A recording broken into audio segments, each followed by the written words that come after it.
So let's see what we got. I apologize. I can't quite get one of the cards in frame, but I'll hold them up, as you know.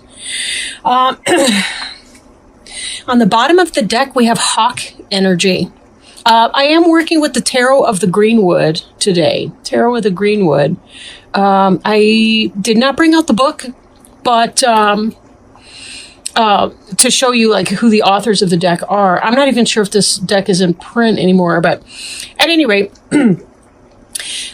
this is the Knight of Arrows, and Arrows is the air suit in this deck. That's Gemini, Libra, or Aquarius, possibly.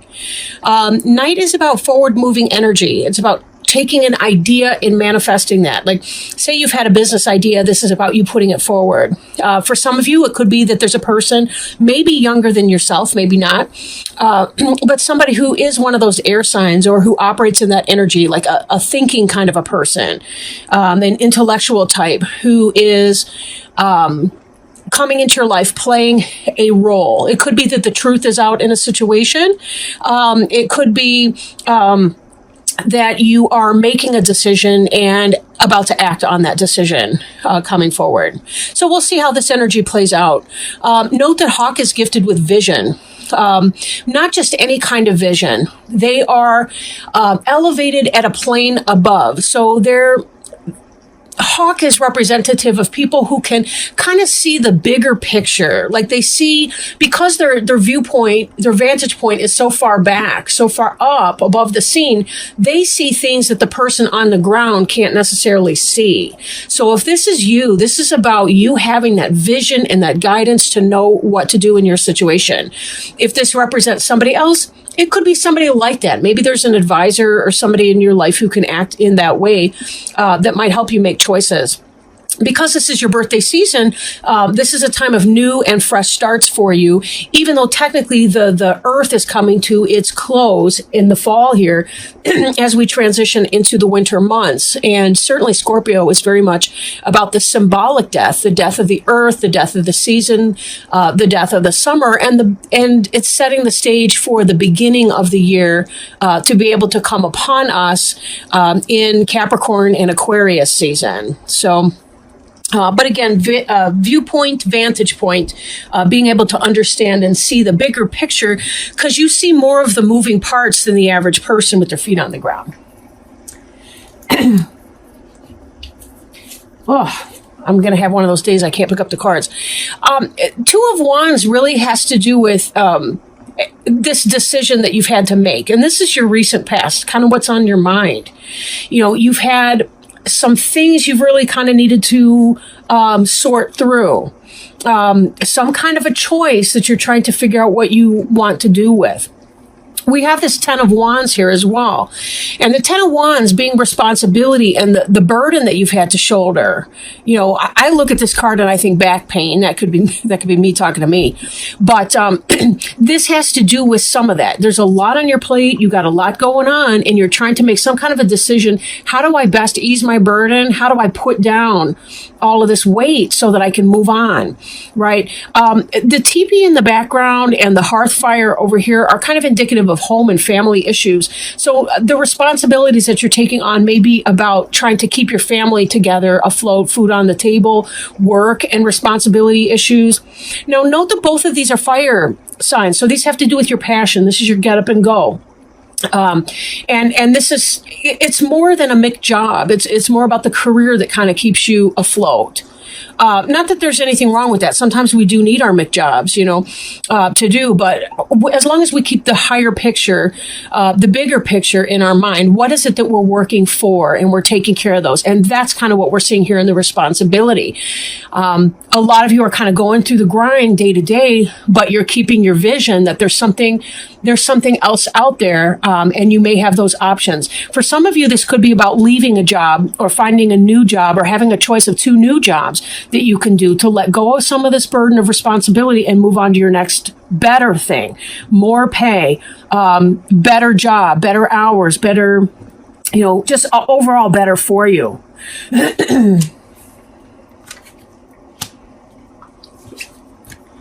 This has come from a place too, and this will play a role in your choice that you're going to be making.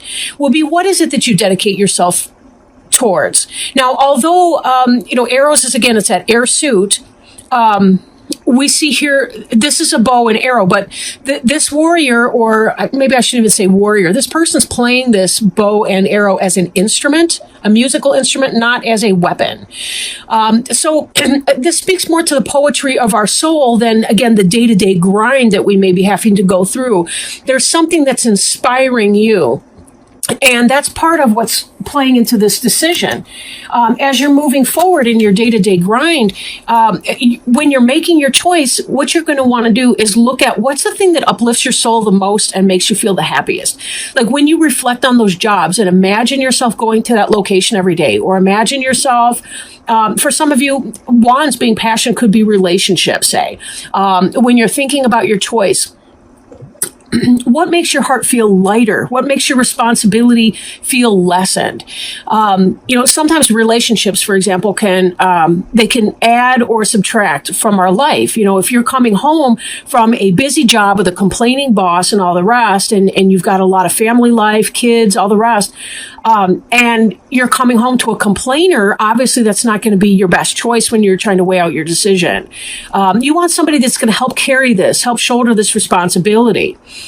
If this is a job, again, it's going to be about, what's going to get you ahead the best, but it's not always necessarily a material decision that you're making in that. There might be a job for slightly less pay, but the environment felt more peaceful to you, and there's really no price tag you can hang on that, especially if the salary is kind of comparable, or the hourly wage, whatever, is kind of comparable to one another. But this is about you choosing which of these makes the best sense for you so that you can ease up on this burden, and really stepping back and taking a good look at what that means is going to help you with your decision. We also see in here this center card here, which is the rest card. And this is all about meditation. You look at the arrows in the ground, and that has to do with, it's kind of symbolic of the 4 posts of the bed. We've got this butterfly here. This is about transformation. When you think about how a butterfly comes about, and it's been so long since I had whatever science class in elementary school where they learned about this crap, like a pupa or whatever it was. We got this worm, essentially. It has to create a cocoon. It goes into that cocoon by itself before it can emerge from that into this beautiful butterfly, where then it is flying up. And remember, from that height, that's where you can see from a better point of view.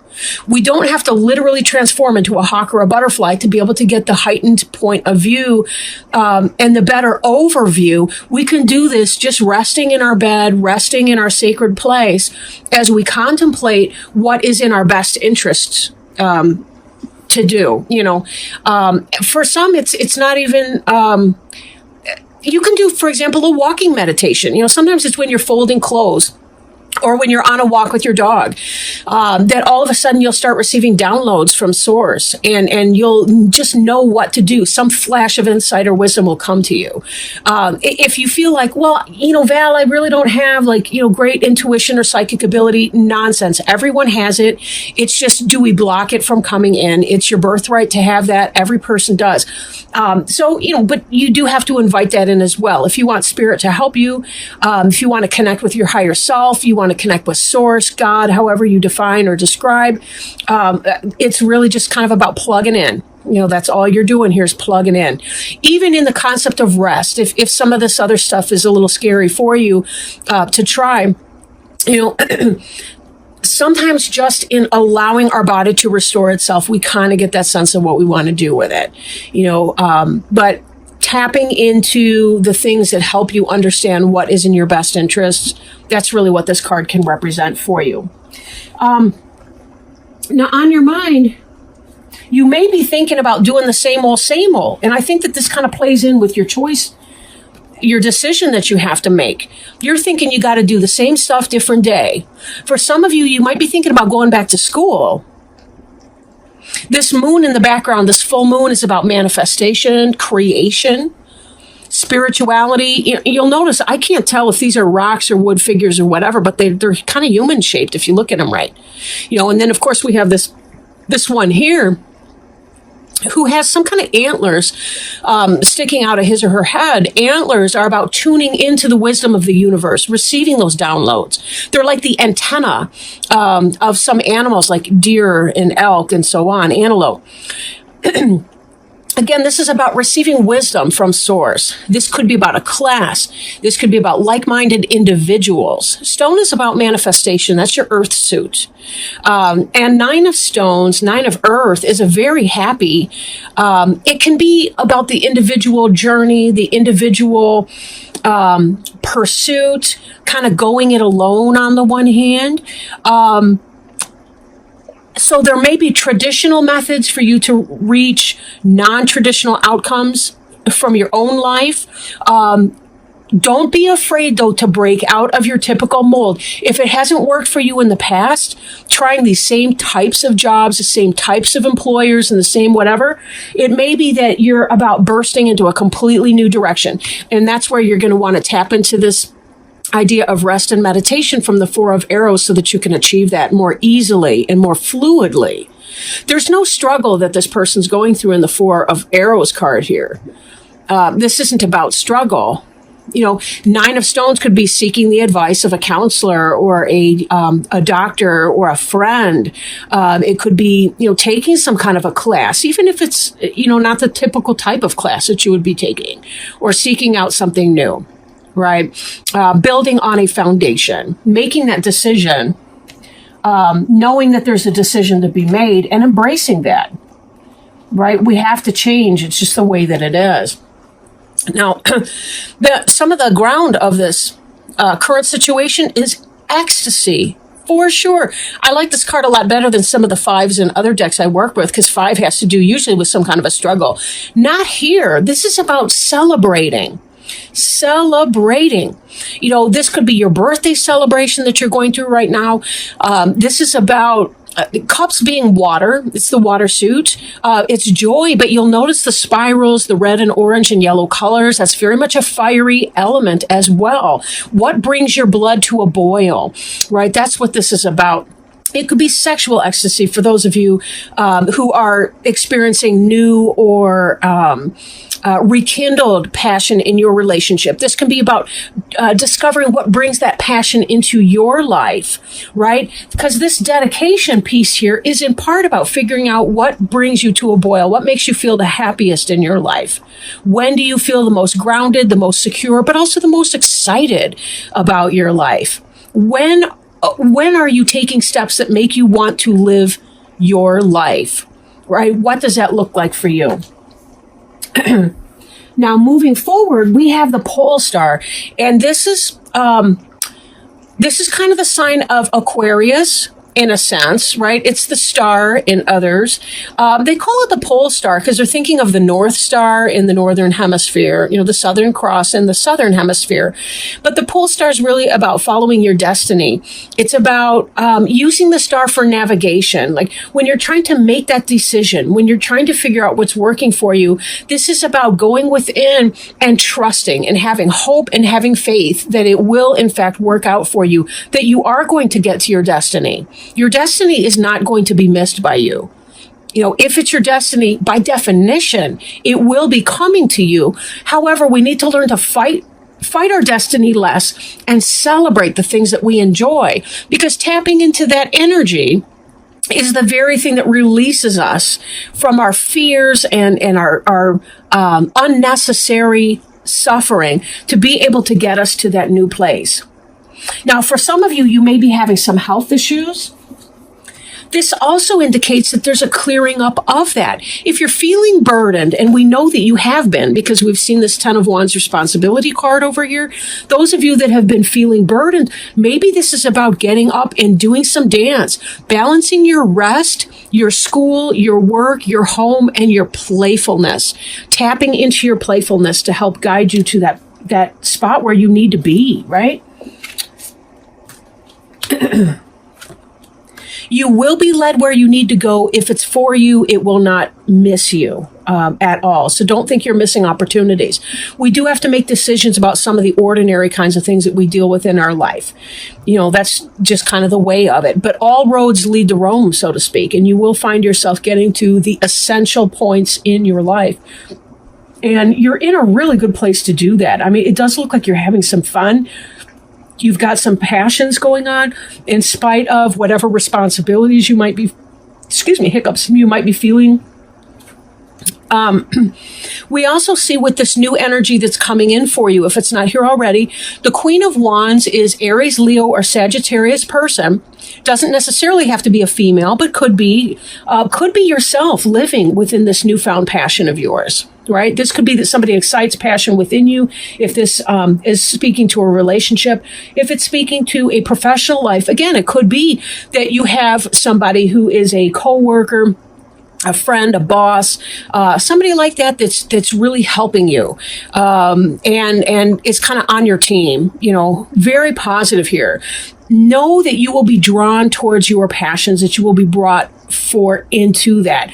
I do feel like for a lot of you, this could be because there's somebody that's coming in for you. Who makes you feel passionate, who makes you feel really good, that helps you set down your burdens of responsibility and get to what makes you feel happy and fun. The last card here that we have is the Page of Cups, which is the Kingfisher. The Kingfisher has a whole history of romantic relationship.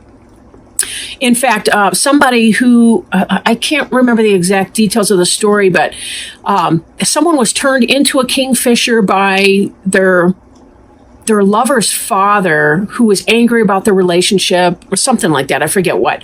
But anyhow, the kingfisher is a beautiful iridescent bird. You'll notice that he's brought this cup. They do dive deep down into the water to fish, and this cup has a big old fish in it. Now, the kingfisher's iridescent, like their feathers are kind of like a hummingbird feather, where they glow in the sunlight. They refract the sunlight, so that they're really these bright, bejeweled looking birds. They're absolutely beautiful. But Page of Cups is about the bringing in of a new love situation. And that looks like this ecstasy that's coming in. For some of you, this person here who's playing the bow and arrow as a musical instrument, I kind of feel like somebody's been wooing you, and it's really kind of been turning you on a lot. They've been playing you. I don't mean that in a negative way, but I mean they've really been kind of ramping you up. And this is about the beginning of a new love that's coming in. And it's going to have you feeling like this passionate person. Again, it doesn't have to be a female, but probably can be, or at least, makes you feel like a natural woman, so to speak. But, this progression from the Nine of Arrows through to the Page of Cups, what beautiful energy. What starts off as something that's passionate may have a very firm foundation in love. Now, a lot of birds will bring food for their mate, kind of a courtship feeding ritual and so on. So the offer of the fish in the cup that's tangible. I mean, it really exists. It's not just words and bullshit. It's real. They're actually offering to bring you something that is wonderful. And this energy can help you get to a place where you feel well rested and can throw off some of these responsibilities so that you can follow your higher purpose. Remember, sometimes we need that loving. We need that sugar, because somebody comes in like that and they excite our passions and so on. That gives us the energy we need to be able to manifest the things that we need to make happen on the earth plane here.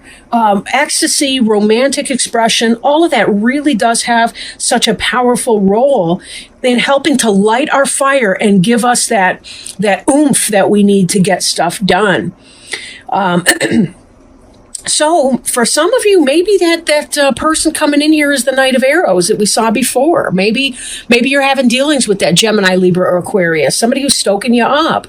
Then again, we've kind of got all suits represented. The Page of Cups being water, that could be the Scorpio, Cancer, Pisces person. Could be yourself, being a little shy, coming in like a page. But for a lot of you, you're coming in like the Queen of Wands here. That's Aries, Leo, or Sagittarius. So, again, even with the earth sign, we did see some of the earth sign with this 9 of stones. And that has to do with you taking care of your own stuff on a material plane, because this, to me, feels like a new love for some of you. Feels kind of like a new relationship. So you may not have that, we can share bills kind of relationship just yet. Now, lastly, I do want to shuffle a Animal-Wise Tarot card and pull that and see if we can't have some wisdom or advice moving forward. I don't know. This is another deck. I'm not sure if it's in print. I've had most of these decks I've got for a very long time, this being one of them. But let me shuffle this and see if we can't have some guidance in that area. I'll read you what the book says about it. But this is really exciting. What a birthday present, right? If it's not an actual relationship for some of you, maybe you're already involved with someone, this is really kind of about rekindling what your passion is and taking that time to really discover, when have I felt the best in my life? When have I felt the most direction in my life? Oh my goodness, look at this jumper we had just now. Okay, I will hold this up in a wee moment. Just a wee second here. Page of Shapeshifters, right? Caterpillar, good luck and new birth. And isn't that what we're seeing right here with this rest card? We got the butterfly coming in here. So, didn't we need to see this one today? It's kind of long, but I'll go ahead and read it because this book is just amazing. I love this book. In insects, the eggs hatch to become larvae, the second stage of metamorphosis. The larva is the caterpillar of butterflies or moths, and during this stage, it feeds to strengthen itself and achieve a new foundation before the chrysalis or cocoon stage begins. I was wondering, I was kind of confused there for a minute. In the egg and larva stages of life activities, we give birth to new ideas and new creativity. They are then worked with, shaped, and honed into a foundation that will allow a new expression of life. Caterpillar represents new birth and new foundations and are a symbol of good luck in the early stages of our new endeavors. And didn't we see that was a new endeavor with that Page of Cups? That's new energy coming in. Caterpillars use their feet to taste the plants first and make sure they are suitable. For this reason, caterpillars remind us to test the waters a little first before jumping in. Caterpillars are very fussy eaters, usually restricted to one food plant or one group of related plants. When caterpillar appears, it is best to focus only upon one idea or one group of associated ideas and projects for our greatest success at this time. Caterpillar usually signals a need for gentle and quiet approaches to our activities and endeavors. Watch for a surprise or gift about to be offered to us, one that can be beneficial to our future if we take advantage of it. Look for good news, new birth, and creative inspiration. This is a time to get ready to start a new project or initiate a new endeavor. Caterpillars come in a variety of shapes and colors, reminding us of the variety of possibilities and promises of life at this time. The shapes and colors help protect many caterpillars from predators. Some of their forms make them appear as if they would be hard to swallow. Some of their colors warn predators that they may be distasteful if eaten. The appearance of the caterpillar reminds us to be cautious in starting our new endeavors. We should protect and disguise them as much as possible while we pursue them. If we do so, we will see rapid growth and we will experience the birth of a new foundation. Questions to... I don't want to skip that. When it first hatches, the caterpillar is tiny, but grows so quickly that it must replace its skin. Most species of caterpillars molt 4 times, but some shed their skin every few days to make room for a bigger body. Reversed caterpillar, and I didn't read reverse in this reading. Reverse caterpillar reminds us that new growth cannot occur unless the old is shed. We may be refusing to shed what we have outgrown. Not doing so will prevent and hinder all new efforts and endeavors. The reverse caterpillar usually indicates obstacles within our path. Perhaps a person or persons are blocking our growth. We must look at things and people around us realistically at this time. Failure to do so will slow down our progress. Some questions to ask. Are we trying to do more than we should? Are we scattering our endeavors, trying to feed on too many things right now? Are we hanging on to what or whom we have outgrown? Are we being lazy and not working toward our goals? Are we trying to skip stages within our endeavors, or are we looking for shortcuts? Are we brushing aside help and offers of help? Are we lacking self-discipline or letting others distract us from our tasks?